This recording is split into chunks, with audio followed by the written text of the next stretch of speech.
You're watching Drake Queen Gaming. Enjoy the video.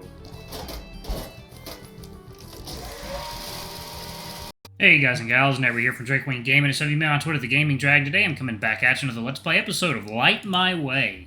So yeah, let's go ahead and jump right back into it, shall we? Alarm chain, you were up, and let's go. Good evening, Lucian. Yo. Oh wow, another beautiful CG right off the bat, okay. What in all the living dead hells is that? That's unreal, horrid, and beyond scary. That rabbit's aspect looks crazed. Like it's about to go berserk at any moment. It's moving around in every which way. Its big front teeth together with its ragged look are a recipe for endless nightmares. Jesus Christ, that thing does look terrifying. I can barely look at it in Fabian. I wonder what the rabbit goes through daily if that's his aspect. I didn't expect him to be here as well. Maybe after that talk today about Fabian being hurt and all, Darius must have called him. Hey guys, how's it going? I can only hope that my obvious tension won't evolve into a long conversation with them. After what happened today in that office, the last thing I want is to talk more about me. We were worried about you. Dee said you bolted out this afternoon, and no books or anything with you. Are you doing all right, Foxy?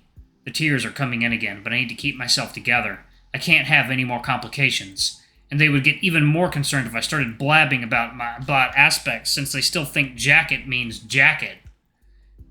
They would think I'm having a stroke or something if I began to try to explain what happened to me today. They're just two nice guys who are worried about me, and I don't want to see them mixed up in this insanity. It's already bad as it is. I hope I can get the right words out to bypass the lion detector. I had a change in my schedule and needed to go to the headmistress's office. I'll have some interesting days ahead of me. Darius is working extra hard to figure out if I'm lying. His massive line almost engulfs me. Even though I'm in a state of shock from what happened, I can't help but giggle on the inside at the sight of the huge lion aspect sniffing around me. It retreats to Darius, taking up his usual solemn stance, giving me a quick look from time to time. Glad to hear. No reason to worry, then. I'm uneasy about this whole thing, being able to notice someone's intentions like that. It's like I'm invading Darius's mind, knowing his thoughts regarding me. This is so incredibly powerful. No wonder these folk knew how to treat me, and that I wouldn't react one way or the other. They untied me because they already knew I wouldn't do anything about it. I still need to run, though. Even if they know something from my aspect, they didn't see me after I left the office. I'm good. Plenty of reasons to worry about, but just not for this particular situation. How are you, Fabian? I see you're not wearing these knee pads. I'm better now. After you visited me, I felt like I've been sulking way too much. Meeting Dee helped. You are always welcome here. I want to apologize again for not keeping in contact. Nah, it's my fault as well. I got too much into my head and then kind of drifted away. Forgot I have folk I can count on. Ain't that right, Foxy? Yep. It's like I ate a fistful of sour grapes. It sucks leaving these guys behind because they have become They've become friends.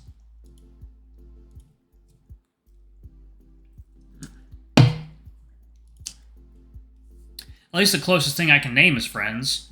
Your eyes are super freaky. Cool, but super freaky. Who's talking about super freaky? Thanks, I got a pair of contact lenses from the office today after I had an eye exam. Yeah, Dee told me about it. Is that why you left in a hurry? Yeah, I needed to get more info on them. And did you? Looking around the room is smooth now. Every light is balanced, sharp, no over or under saturation to speak of. It took a while, but they're calibrated. I just needed to get used to them. Being calmer helps a ton with that. They're working as they should. I can see better now. Great. I'm ahead to my dorm now. Gotta get a lot done tomorrow morning. Good to see you again, Dee. See you, Foxy. Good night, Fabian. And goodbye. I would love to sleep, Lucian. Today has been an interesting day for me as well. You know, regardless of the reason why you started on your path, I'm sure you're going to be a great cardinal someday. I have a feeling you'll get there. While Darius stares at me, trying to not crack a smile at my encouragement, I saw his aspect smirk a tiny bit. It could be my imagination, though. I'm so out of it, his aspect could even talk to me and I might not get it. You don't have to say anything if you feel uncomfortable about our discussion today. I thank you for your kind words. Have a pleasant sleep. You too. I'll go to the bathroom real quick and brush my fangs. I will do this after you, then. I have forgotten since Fabian was here this entire evening.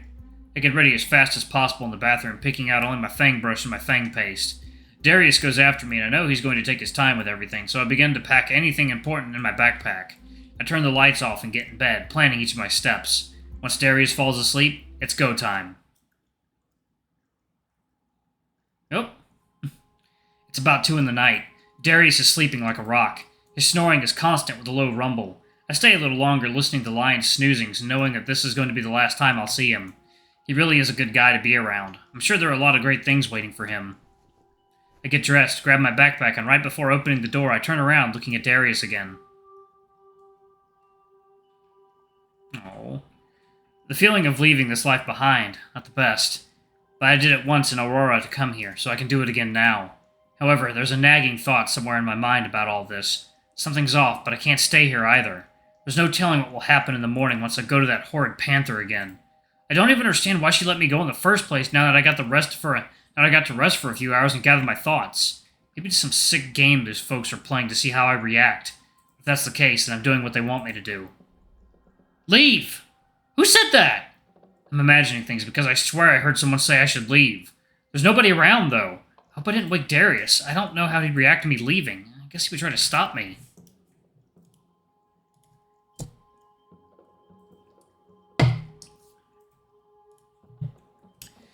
But would he go as far as to immobilize me? He could, considering his light tussle with Atlas the other day, but he wouldn't do that to me, I hope. I turn to the door, reaching for the door handle again. Leave now, while you can!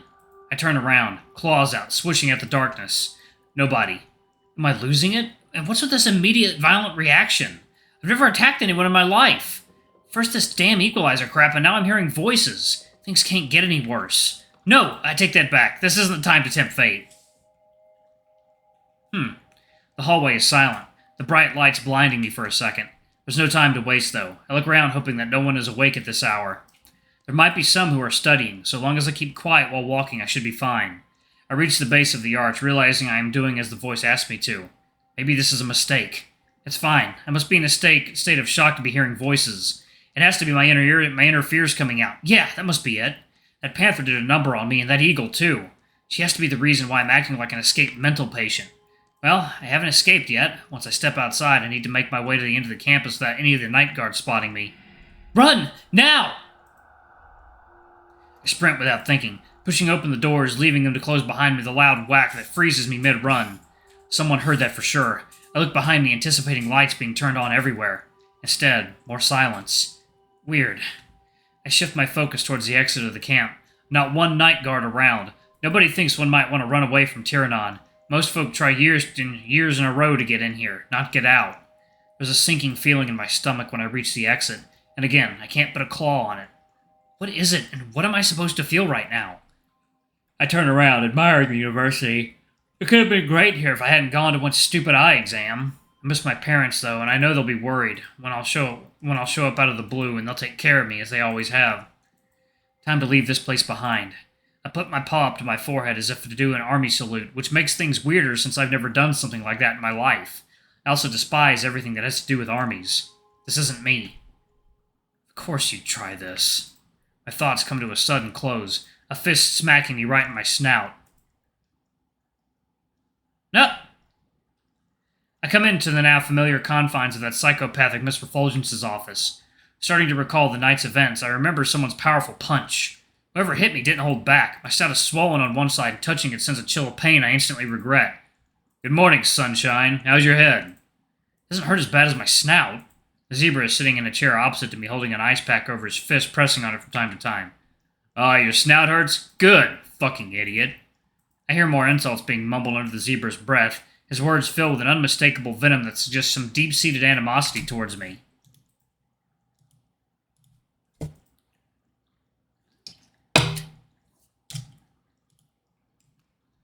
He must hate me so much, but I don't recall ever seeing him in my life. What could I have done to this guy?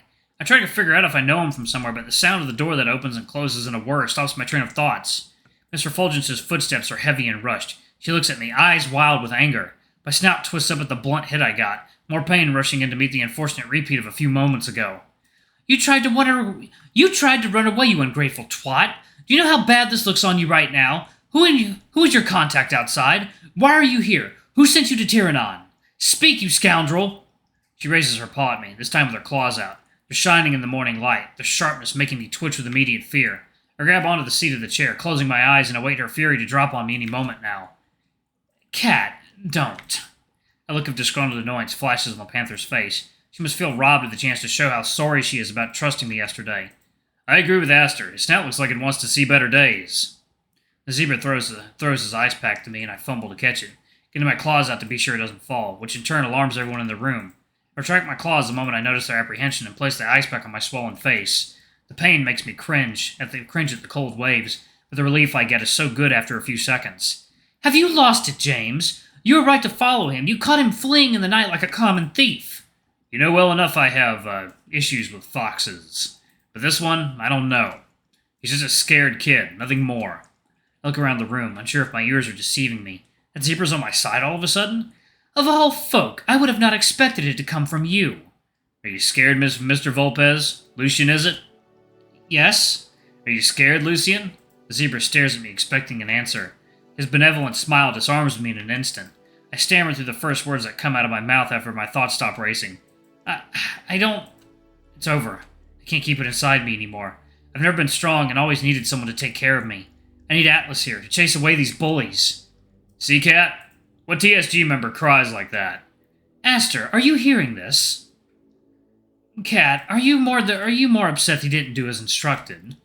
You can't scare everyone into obedience. What? No! He's crying now like a little brat to cover up his trail. Who leaves in the middle of the night after being told everyone that everything's all right? We even apologized to him.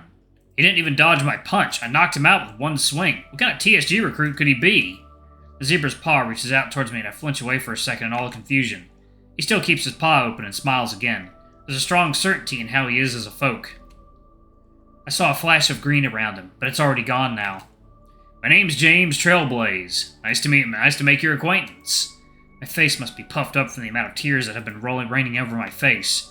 I look at the paw in front of me, but instead of shaking it, I grab onto the arm and jump onto the zebra's chest, gripping him tight, crying even louder. He's patting the back of my head, shushing me and telling me it's going to be okay.